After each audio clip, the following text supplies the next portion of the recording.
Hey guys, what's up? It's Danielle. So for today's video, we are in my kitchen in case you couldn't already tell. And excuse me, I'm actually going to be sharing an updated look at my spice cabinet organization. It has been a long time since I have updated this, and I'm actually very happy with the result.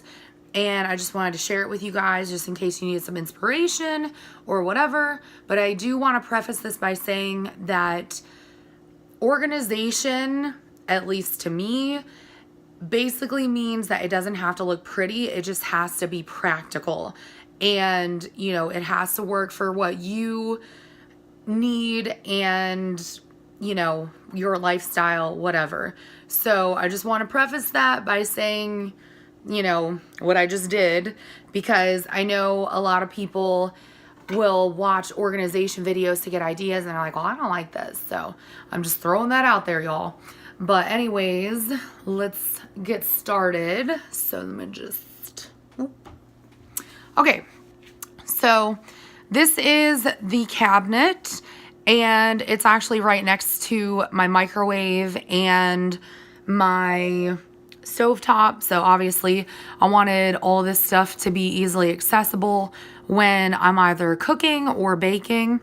So on this bottom section, I have all the stuff that I use most often, and then as you get towards the top, it's things that I don't really reach for that often, but I still like to have them on hand.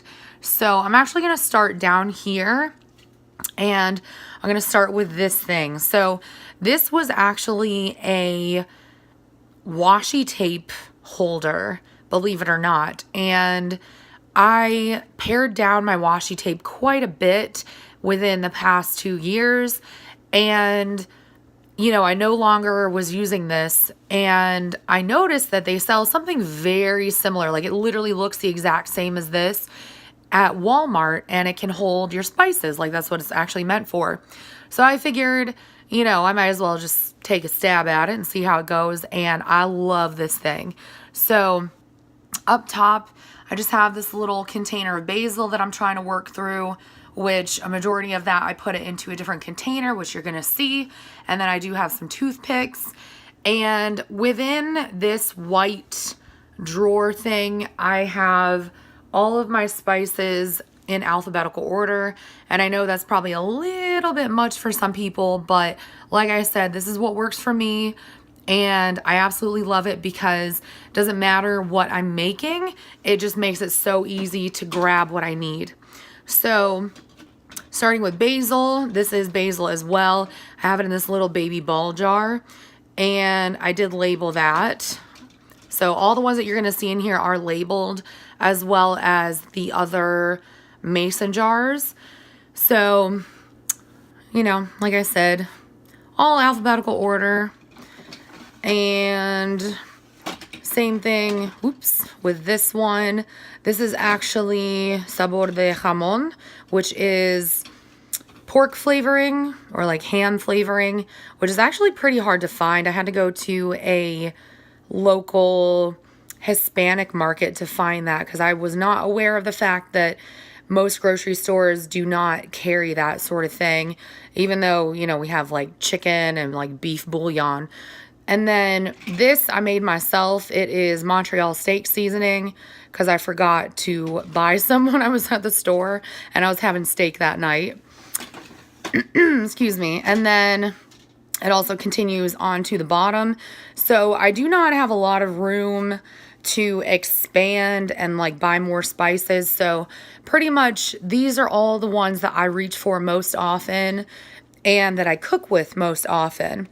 And this is actually my favorite spice. It's called blackened seasoning, and it's by Zatarain's. And I had my mama actually get me a whole bunch of that before I left Houston to come live up north back in 2017, because I was like, I'm not living up north without that. So, and thankfully they do sell it here, so yeehaw. But anyways, I have this little salt crock, which is from Target. It is from the Magnolia line by Joanna and Chip Gaines, and I love this. So I just have kosher salt in there, which is primarily what I use, except, you know, if I'm baking, you don't want to use kosher salt when you're baking because I don't know, I've had bad experiences with it. So on this turntable, I got this, I believe, at Home Goods. I have more stuff that I reach for most often. So I have some minced garlic, some ginger, and then I have some grapeseed oil.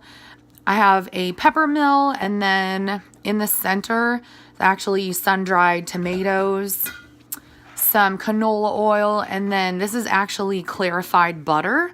And I'm going to have a video on how to make this coming up.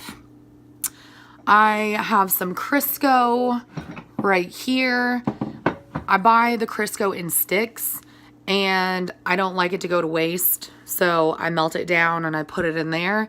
I have backup clarified butter, and then under that I have some cinnamon. And then these two jars are both filled with Slap Ya Mama, except this one is regular and that one is the spicy version. And those are both from Louisiana. And then I have an extra like oil bottle, extra thing of canola oil. And then up here, I have, like I said before, the things that I don't use very often, but I like to have them on hand. So I have extra spices over here. The three in front are ones that I stole off my mama when I was moving up here.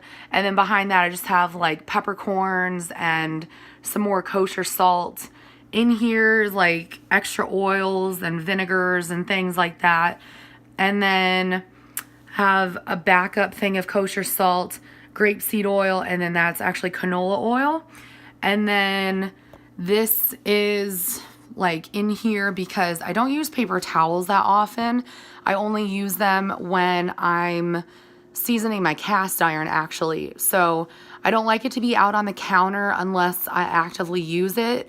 So I just leave it up in here. But that is literally everything. I know this is like the world's fastest video.